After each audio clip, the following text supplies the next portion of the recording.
The murder of Senzo Meyiwa, the former captain of the South African national soccer team, has been one of the most high-profile and perplexing cases in the country's recent history.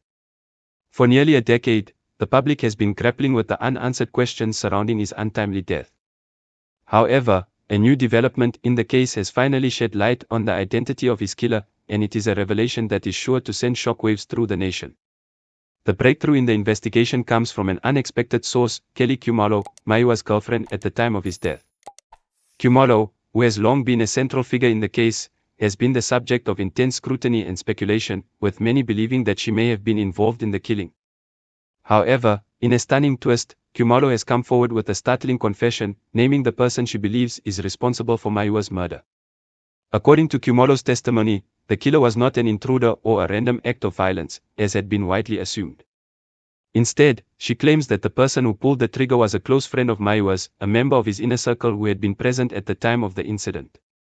The identity of this individual has not been publicly revealed, but Khumalos' testimony has provided a crucial piece of the puzzle that has eluded investigators for so long. She has allegedly named the perpetrator and provided detailed information about the events leading up to the shooting, shedding new light on the circumstances surrounding Meyiwa's tragic demise. The revelation has sent shockwaves through the South African public, who have been demanding justice for Meyiwa for nearly a decade. Many have expressed outrage and disbelief at the idea that a trusted friend could be responsible for such a heinous act, and there are calls for a swift and thorough investigation to verify Khumalos' claims and bring the perpetrator to justice. The case has taken on an even greater significance in the eyes of the public, as Meyiwa was not only a beloved footballer but also a symbol of national unity and pride. His death was seen as a devastating blow to the country, and the lack of progress in the investigation has only added to the public's frustration and sense of unresolved grief. Now, with Khumalos' testimony, there is renewed hope that the truth may finally be uncovered and that those responsible for Meyiwa's murder will be held accountable.